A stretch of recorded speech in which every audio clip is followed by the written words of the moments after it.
हम लोग आज इस वीडियो में पढ़ने वाले हैं रेक्टेंगल आयत। इसके सारी प्रॉपर्टीज जानेंगे, फिर इसके सवाल लगाएंगे।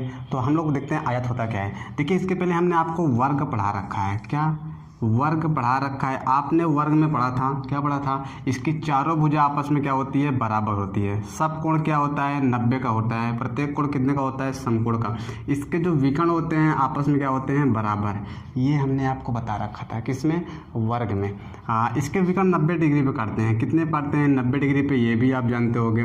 इसके विकर्ण एक दूसरे को समद्विभाजित करते हैं, अर्थात ये चारों जो देख रहे हैं अंदर, सब आपस में क्या होते हैं? बराबर होते हैं। ये होता है वर्ग। अब इसी को पढ़ ऐसे खींच देते हैं भैया, इसी को पढ़ ऐसे खींच देंगे तो क्या मिल जाएगा? आयत मिल जाएगा। अब देखिए, मैं इसको पढ़ ऐसे खींचूंगा तो ये भुजा समान रहेगी, तो ये वाली भुजा ऐसे बढ़ जाएगी और ये भुजा क्या हो जाएगी? बढ़ जाएगी। इसको जब मैं खींचूंगा कुछ ऐसे आ जाएगा।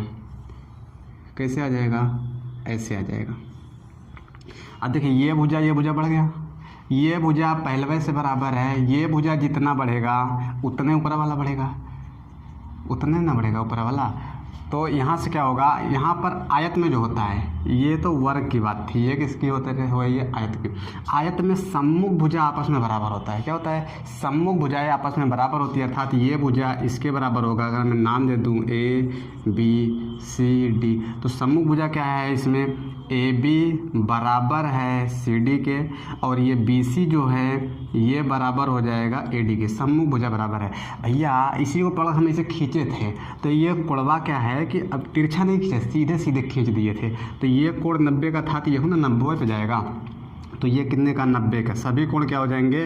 90 का। सम्मुख भुजा बराबर प्रत्येक कोण समकोण। अगर विकर्ण की बात करूँ, मैं इसको विकर्ण ऐसे मिला देता हूँ, इसको भी मिला देता हूँ, तो इसके विकर्ण आपस में बराबर होते हैं। विकर्ण भी क्या होते हैं? आपस में बराबर होते हैं, अर्थात AC बराबर BD के। आयत के विकर्ण आपस में बराबर होते हैं। और ये भुजा इसके समांतर, बराबर के साथ साथ यहाँ समांतर भी लगा सकते हो, अर्थात आप कह सकते हो यहाँ AB पैरेलल है CD के और BC पैरेलल है AD के। इस बात को भी याद रखिएगा, बराबर भी होता है और क्या होता है? समांतर।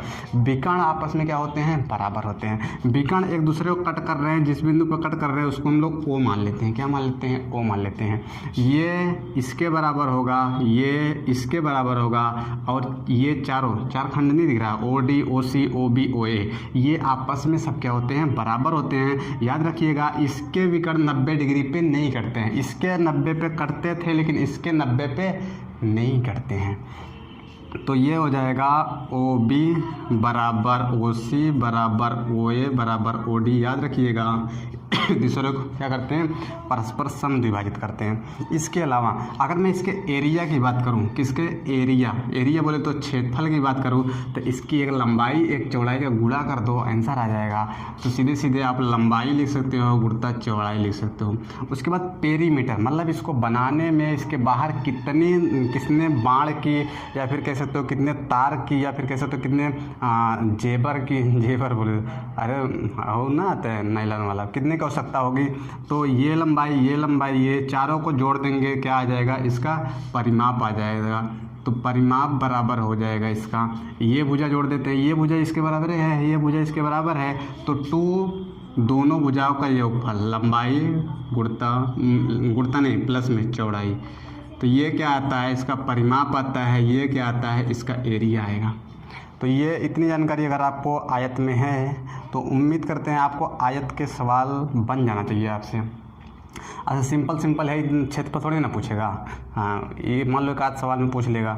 इसके अलावा इसी में क्या करेगा? वृत्त बनाएगा, इसी में वर्ग बना देगा, इसके विकर्ण पे कुछ बना देगा। जितने टाइप के क्वेश्चन बनेंगे हम लोग क्वेश्चन में देखेंगे। तो आशा करते हैं आपको ये समझ आए, इसकी प्रॉपर्टी समझ आई। अगर समझ आया तो